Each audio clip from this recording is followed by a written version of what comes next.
채널 I.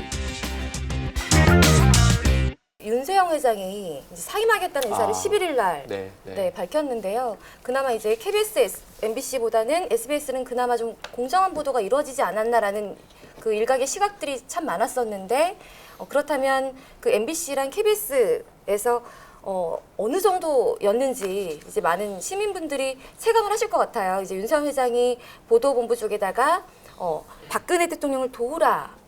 라는 그 지침을 간부들에게 내렸다는 그런 사실이 노조 측에서 공개가 된 지 6일 만에 이제 사임 의사를 밝히셨거든요. MBC는 이제 블랙리스트까지 이제 공개가 좀 됐는데 이 정도 되면 정말 문제가 좀 심각하지 않나 하는 생각이 들어요. 예, 블랙리스트는 박정희 시절의 추억입니다. 노동계 블랙리스트가 많아서 그냥 공무원들, 주로 여공들 기업 쪽에 좀 대들면 블랙리스트를 만들어서 업주들이 다 공유를 합니다. 그러면 그 사람은 어디에도 취직할 수 없게 되는 그런 거예요. 그래서 그 블랙리스트 명단을 너무나 웃기게도 그때 당시 지금 국정원인 그때 당시 그 중앙정부 또는 안기부에서 작성을 해서 업주들에게 돌립니다. 그러니까 뭐 어떻게 하면 안 되는 거예요. 그냥 사람들은 노예처럼 다 수그리고 살아야 되는데, 그러니까 김장겸 현 MBC 사장이 보도국장일 때 만들었던 것으로 추정이 되는데 카메라 기자들을 4등급으로 분류를 해서 1등급은 적극 정부에 좀 추정하는 사람들, 2, 3에서 4등급인 사람들은 아예 카메라 기자 보직에서 내쫓아 버립니다.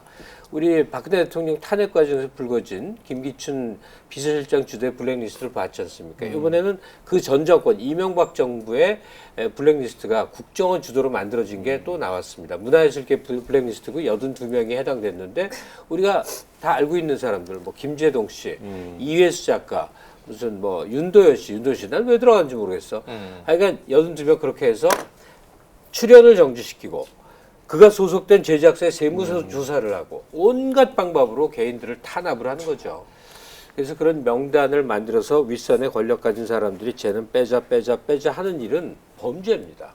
그래서 대통령도 쫓아냈듯이 언론사 사장이라고 예외가 없겠죠. 블랙리스트 만든 혐의 하나만으로도 현재 KBS와 MBC 사장들은 처벌받아 마땅하다고 생각해요. 블랙리스트 있으면 안 되죠. 인권 침해고 자유 침해 아니에요. 블랙리스트 그쵸. 있으면 안 되는데 그쵸.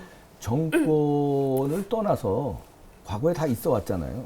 그러니까 앞으로만 좀 없었으면 좋겠어요. 네, 이번 MBC랑 KBS 그 파업에 대해서 정치권의 반응이 정말 현저하게 많이 엇갈리고 있는데 어떻게 보면 국민들이 너무 많이 헷갈릴 수 있는 문제인 것 같아요. 그 정치권의 반응이 엇갈리는 게 당연해 보여요. 그쵸? 근데 네. 이제 우리는 그 일방의 반응을 지금 이 박사님에게 다 들었기 때문에 네. 크게 결이 다르지 않습니다. 네. 왜냐하면 자유한국당 입장에서는 자, 현 정부도 결국 또 언론 장악하려는 거 아니냐, 언론 탄압하려는 거 아니냐, 저희 과거에 이런 게 문제였다고 한다면 당신들부터 잘해라 하는 얘기죠. 그러면서 지금 현재 정부의 문제를 이제 삼고 있는 건데 저는 이렇게 생각을 해요.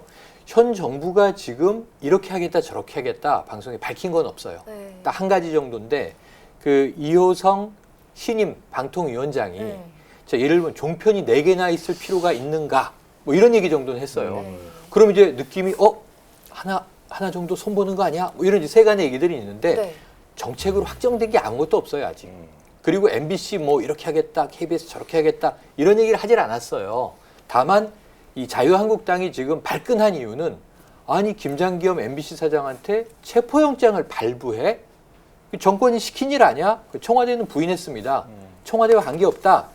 그것은 이 노동청에서 경찰에 요청을 해서 발부된 것이다. 그러니까 법원에서 발부한 거죠, 결국은. 왜냐면 안 나오니까. 여러 번 소환을 했는데. 그쵸. 그리고 이것뿐이지 나와서 조사받고 혐의가 별로 미미하다라고 하면 법적 처벌로 안 넘어가겠지만 혐의가 중하다면 법적 절차로 넘길 거 아닙니까? 그래서 이건 프로세스지 청와대가 지금 컨트롤하고 있는 것이 아니다라는 게 현 정부의 입장이에요. 그러면 저는 이렇게 봐요. 지금 MBC와 KBS 안에 9년이라고 하면 또 이제 이 박사님이 이제 좀 불우를 하시지만 9년 동안 억압돼 있던 현장 방송인들의 분노가 터져 나온 거예요. 이건 지금 경영진과 일하는 노동자, 방송 노동자 간의 우선 격돌이에요, 현재는. 그럼 이것을 우리가 지켜보고 어떻게 잘 처리될 것인가. 자정작용으로 이게 잘 흘러갔으면 제일 좋겠어요. 그렇지 않다면 일종의 이제 임명권을 갖고 있는 정부 권력이 어떻게 여기에서 이제 행사를 해야 될 것인가. 이건 국민들의 중지가 모여야 되겠죠. 그런데 지금 그 부분은 방향은 정해져 있는 것 같습니다. 정치권 반응에 대해서는 사실 많이 유감스럽기 때문에 좀 간단히 얘기하겠습니다만 가슴도 아프고 그래요. 우선은 양대 공영방송사의 사태 문제는 방송사 내부에서 불거져나온 문제라는 점을 명심했으면 좋겠어요. 그렇죠. 또 하나는 김장겸 MBC 사장을 지키겠다고 시위했을 때 북한에 6차 핵실험이 있어갖고 난리가 났어요. 그런데 김장겸 씨가 굉장히 자유한국당으로서 소중한지는 모르지만 북한의 핵실험만큼 중요한가?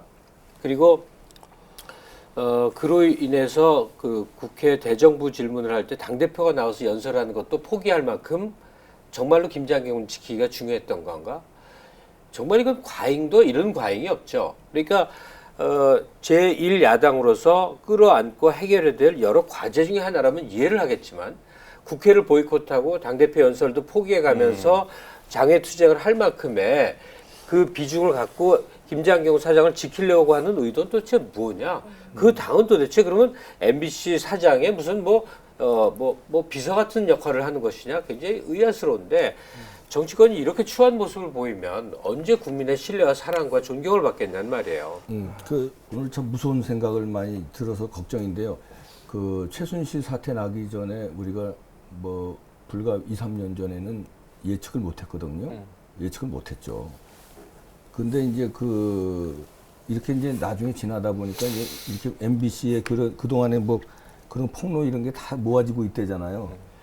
근데 앞으로 그런 일이 없으면 내가 바람이지만 MBC, KBS의 이 사장을 자르려는 어떤 모종의 어떤 뭐가 있었으면, 다시 말해서 노조의 어떤 부당 노동 행위가 아니라 언론 장악에 대한 어떤 의도와 지령이라든가 어떤 작전이 있었다면 나중에 그런 게 밝혀지지 않길 바랍니다만 또 다른 큰 태풍이 올 거를 각오하시고 진실에 입각해서 진정 어린 개혁을 했으면 좋겠어요. 내 편, 네 편 가리지 말고. 좋은 말씀. 찬성이에요. 알겠습니다.